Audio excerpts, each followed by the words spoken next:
que el gobierno de la ciudad quiere volver a las clases en las escuelas de la ciudad de Buenos Aires para aquellos chicos que no tuvieron la posibilidad de hacerlo, de conectarse digitalmente, pero finalmente el gobierno de la nación dice no están dadas las condiciones, los protocolos necesarios como para que esto no sea un riesgo sanitario. Para ampliar este tema ya estamos con Pablo Viña. Pablo, ¿qué tal? Buenas tardes. Buenas tardes, Silvia. Alejandro, efectivamente es uno de los temas del día. Se aguardaba la respuesta por parte del Ministerio de Educación. Hace una semana el gobierno de la ciudad presentó el protocolo para el regreso de las clases virtuales a una comunidad de un poco más de 5.000 chicos que en Cava no tienen conectividad y por ende no pudieron tener clases virtuales. Estamos junto al ministro de Educación de la Nación, Nicolás Trota. Gracias, ministro, por estos minutos. Bueno, hace exactamente una semana el gobierno presentaba el protocolo. Se aguardaba una respuesta. La respuesta ya está. La respuesta es que no acompañamos la iniciativa y que se vincula a varios elementos. El primero es que no está dada la realidad epidemiológica en la Ciudad de Buenos Aires para el regreso a actividades en las escuelas. Y eso no solo lo establece el decreto de necesidad de urgencia vigente, todo lo que es el proceso, sino también el acuerdo del Consejo Federal de Educación que fue aprobado por las 23 provincias y la Ciudad de Buenos Aires. Nosotros hemos dado pasos importantes, ¿no? 4 provincias han regresado a las aulas, pero hemos tenido que retroceder en 2 de ellas, San Juan y la provincia de Santiago del Estero. ¿Por qué? Porque cambió la realidad epidemiológica, en una realidad, inclusive a pesar de ese cambio, que es muy distinta al de la ciudad de Buenos Aires. Y al mismo tiempo, el protocolo de este programa presentado por el gobierno de la ciudad tiene varias inconsistencias y no cumple muchos de los aspectos que fueron aprobados por parte del Consejo Federal de Educación, porque no está determinada, entre otros aspectos, la población, ¿no? Los estudiantes a quienes se direcciona esta iniciativa. En algunos casos, ¿no? En los medios de comunicación se habla o se mencionan estos 5.100, 6.500 estudiantes que no han tenido conectividad, pero después es un programa presentado en todo el territorio de la Ciudad de Buenos Aires para todos los estudiantes. Y es ahí donde inclusive nosotros planteamos que en el caso de los estudiantes que no han tenido vínculo con la escuela, que son los estudiantes y las familias que están en situación de mayor vulnerabilidad, son los sectores sociales que más tenemos que cuidar. Y es ahí donde no tenemos que pensar que ellos tengan que ir a la escuela en una situación de circulación comunitaria elevada, como hay no solo en la ciudad, sino en la región metropolitana, sino plantear que la escuela vaya a esos hogares. Y no solo con conectividad, sino tiene que haber una mayor presencia del Estado de la ciudad, ¿no? Desde lo social, también desde lo educativo, para dar una respuesta en la ciudad más rica de América Latina.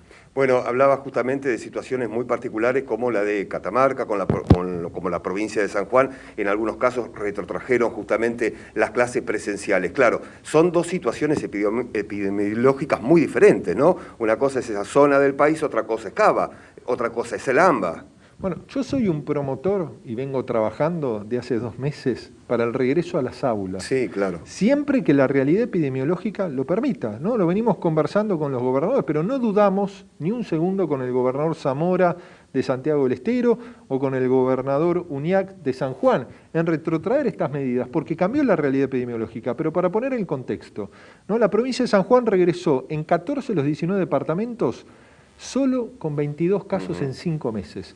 El gobernador toma la decisión de retrotraer esa medida por 63 casos en su provincia, ¿no? Cuidando la comunidad educativa, cuidando a toda la provincia.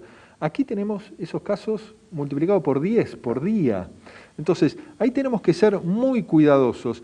Hemos vivido, por ejemplo, en el mes de junio, un proceso con algunas características similares en la provincia de Jujuy. Yo me opuse claramente a lo que planteaba en aquel momento el gobernador Morales de regresar a las aulas. Nos parecía que no estaban dadas las condiciones y hoy es claro el protocolo que hemos aprobado en el marco del Consejo Federal, que tiene que haber una realidad epidemiológica distinta, a pesar también de las inconsistencias que tiene este protocolo presentado por el gobierno de la ciudad, al que instamos a seguir trabajando para buscar las respuestas que nuestros estudiantes tienen. Pero no es una discusión si abrimos o no las escuelas porque nos importan o no que los chicos aprendan. Es una discusión mucho más profunda. Cuidemos la salud y despleguemos en la situación actual que estamos la presencia del Estado y de la escuela para garantizar los aprendizajes. Ministro, cuestión promociones, ¿cómo se va a llevar a cabo? El ciclo lectivo 2020 termina en diciembre, ¿verdad? Bueno, termina técnicamente en febrero-marzo, ¿no? ¿Qué planteamos nosotros en el día de ayer en el Consejo Federal de Educación, donde están las 23 provincias y la ciudad? Por unanimidad todo un marco normativo que nos permite proyectar lo que va a ser la instancia de promoción de los aprendizajes y la reorganización pedagógica. Nosotros vamos a trabajar en este año excepcional, atravesado por la pandemia, en garantizar los aprendizajes de los chicos y chicas. Aquellos aprendizajes que no garanticemos, los vamos a trabajar en el año próximo, a partir de este concepto de unidad pedagógica, tomando el 2020 conjuntamente con el 2021, y seguramente eso nos va a llevar a que parte de los aprendizajes del 2021 los tengamos que rearticular también con el año 2022.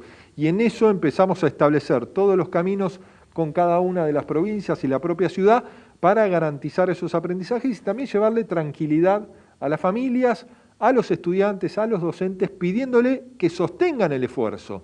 Porque lo que están aprendiendo en las casas hoy es muy importante. Por supuesto, nadie aprende en casa lo que se aprende en la escuela, pero que hay que sostener el esfuerzo porque eso va a permitir que en el proceso de reorganización el año próximo todos esos saberes no tengamos que volver a transitarlos porque se van a acreditar a partir de lo que va a ser todo un proceso de diagnóstico en el inicio del año. O sea, es un trabajo arduo pensando ya en el próximo año y pensando en la llegada de la vacuna, ¿no? Que posibilite justamente una vida más normal, sobre todo la educativa. Bueno, todos sabemos porque el proceso que estamos transitando es muy complejo.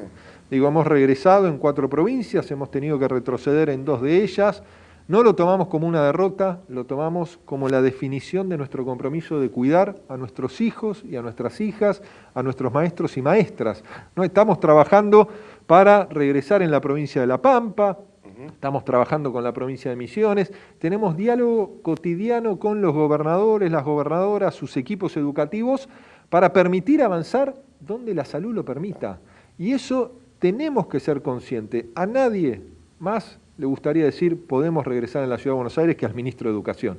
Pero seamos conscientes también que sobre nuestra espalda tenemos la responsabilidad de cuidar a nuestros chicos y a nuestras chicas. Y por eso tenemos que ser muy cuidadosos. Hemos aprendido mucho de las experiencias de otros países.